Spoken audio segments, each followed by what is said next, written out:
lightsabers are one of my favorite sounds, and in fact, it was the very first sound I made for the whole series.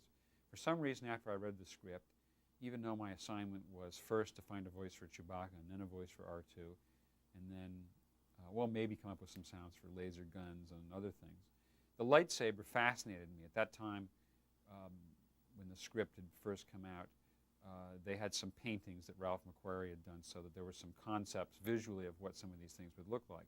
And those pictures were very inspiring because they gave an idea of the direction we were trying to go in the look of the film. And it was inspiring to me to therefore think up sounds that might fit that kind of visual style.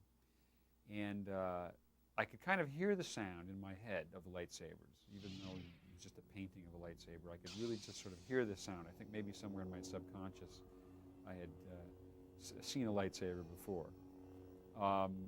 And I went to, at that time I was still a graduate student at USC, and I was a projectionist, and we had a projection booth with some very, very old simplex projectors in them.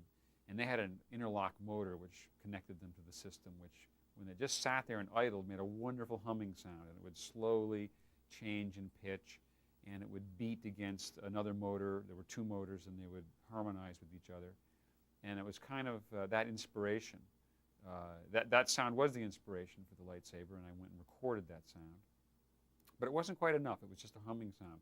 What was missing was kind of a buzzy, sparkling sound, the scintillating element which I was looking for.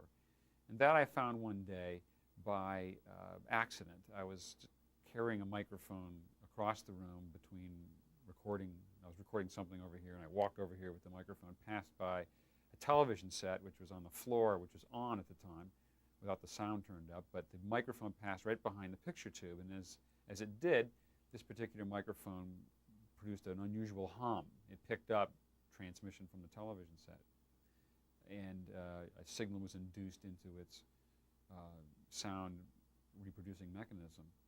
And that was a great buzz, actually. So I took that buzz, recorded it, and combined it with the projector motor sound, and that, the 50-50 kind of combination of those two sounds became the basic lightsaber tone, which was then, once we had established this tone of the lightsaber, of course you had to get the sense of the lightsaber moving, because characters would carry it around, they'd whip it through the air, they would, of course, thrust and slash at each other in fights.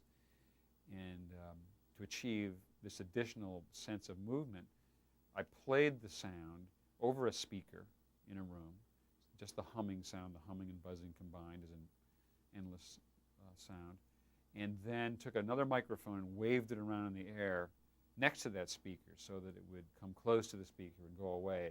You could whip it by. And what happens when you do that by recording with a moving microphone is you get a Doppler shift, you get a pitch shift in the sound, and therefore you can produce a very authentic facsimile of a moving sound, and therefore it gave the lightsaber a sense of movement, and it worked well on screen at that point.